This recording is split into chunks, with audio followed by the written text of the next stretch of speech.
sedan, won't you hop inside my car? On the expressway to your heart. Beep, beep, beep, beep, yeah. All right, it's the Auto Show. Back, Chip Lyness, Louie Herron from Louie Herron Toyota. Catch us every week at this time. We thank you for joining us every week. We're talking about things you need to know about buying a car, saving some folks money. A couple of gems, Louie, with it. Yeah, a lot of good stuff. Let's jump back into this tax thing, okay? One of the things taxes that I want to make sure you're aware of too. With this tax change, this not only affects dealerships, but this affects individual sales. Now, what does that mean? You see that little car on the side of the road for $88.88, right? It's a nice little car. It's on the side of the road. You know you had the ability before to buy it for $88.88. You go. You do your buyer's agreement with the customer. You go to the tag office. Boom, you get your tag. You don't pay no tax. Mm-hmm. Since March 1st, that's no longer. You have to pay the TAVT. When you register the vehicle, you got to pay it. So, again, that's a big, huge change. Now, why do I bring that up? Well, listen, I understand that if you can get a great deal and avoid tax and so on and so forth, and you feel comfortable buying a car off the side of the road or something of that nature, it's going to save you some money. But now that that's changed, guess what?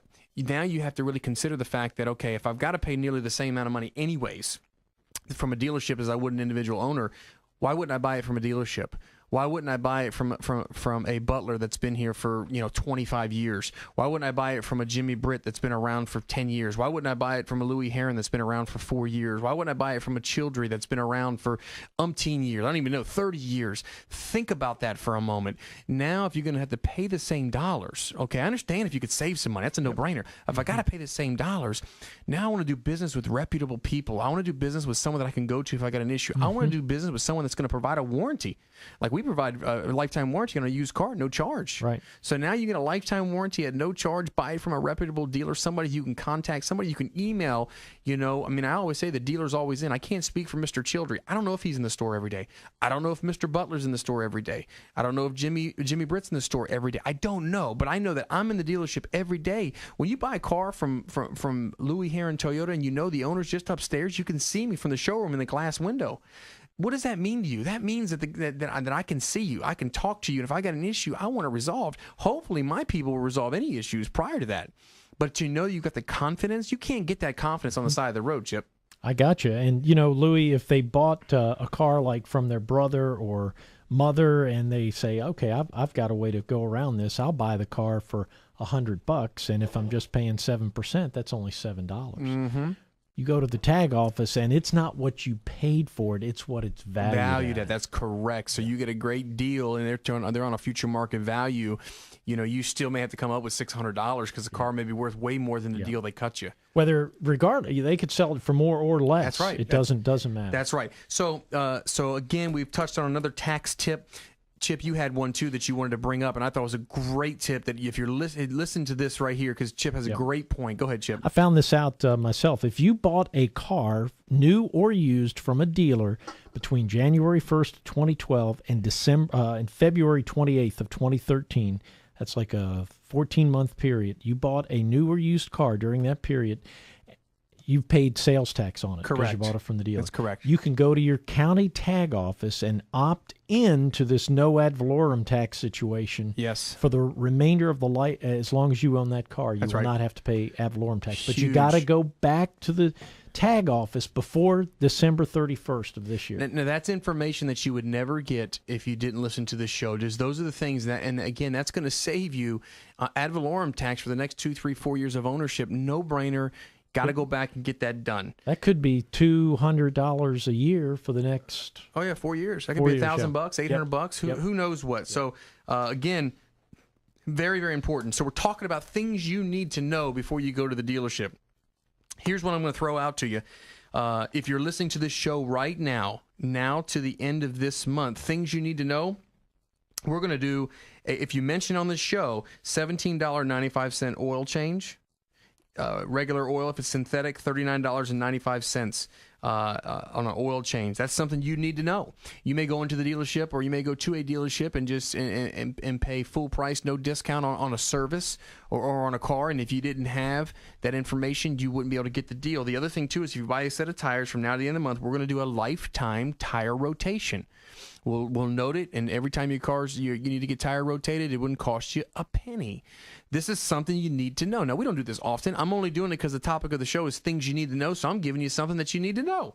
So I think from a service, not a sales related, that's something you definitely want to consider. Let's flip gears and go back to used cars for a moment. We're talking about golden gems. We're talking about things you need to know.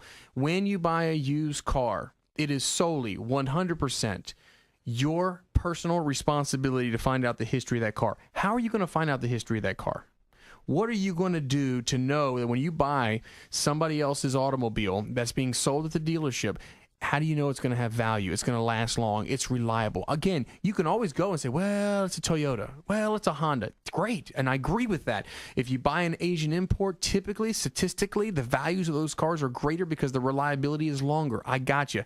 What about the cars that are manufactured by human beings and robots and things break down, and who had it before you? Well, here's what you need to do. The first thing is you got to get a Carfax or you got to get an auto check. Those are two services, one or the other. Carfax auto check on the car. Now, you can get it from the dealership. Most times they should have it available to you. We do. It costs you nothing. But at the same time, if you did it yourself, those reports are like $45. So, but you got to find it somehow, some way. We can do that for you, and most dealers can do it as well. Auto check or Carfax. Let's go one step deeper. You get the Carfax. It's clean. It's good. It's no accidents. There's nothing going on with the car. But I want to know the history. Chip, what do? You ask for the report, the maintenance report. There you go. The next step, if you're really seriously ready to buy the automobiles, ask the salesperson, I need to see the documentation when you guys took this car in on trade or purchased it. I want to see the service records. What did you do to it? What was recommended? What did you turn down? How much money did you spend? Boy, you may feel like $1 million knowing that you're getting a great deal you've negotiated, and you found out that the dealer spent $1,537 in reconditioning. That's money you didn't have to spend, that they put a new set of tires, they changed the brakes, okay? They changed the oil, they put all, they changed all the fluids, and they repaired the windshield that had a crack in it that you never even knew. Mm-hmm. That's what you need to know. On the flip side, you need to know that they turned down the minor oil leak. Hello, hold on a second. What is minor? What oil leak? That sounds okay. It's a 2009. It's a nearly new car. Why would it be? Okay, salesperson, can I talk to the service manager? Now we bring the service manager in the deal. We give him the ticket and say, Mr. Service Manager, can you tell me more about this leak? Give me peace of mind. If it were your car and you were selling it to your daughter, would you sell it? Tell me more. Tell me how long it's going to last. Should I still buy the car? Should I go ahead and service the service with you? And if so, what is the price? Can I negotiate that price into the car deal? I mean, there's so many variables. These are things you need to know. You would not get this information unless you listen to the show. Gotcha. Yep. Very important. And you might be able to just say, hey, I'll buy it if you fix that. Absolutely. Yep. All right. We got more when we're coming back. All right. More nuggets. Keep it right here. It's the Auto Show. You can catch it every week at the same time right here on the dot. Chip and Louie back in just a few moments. Stock 103.9.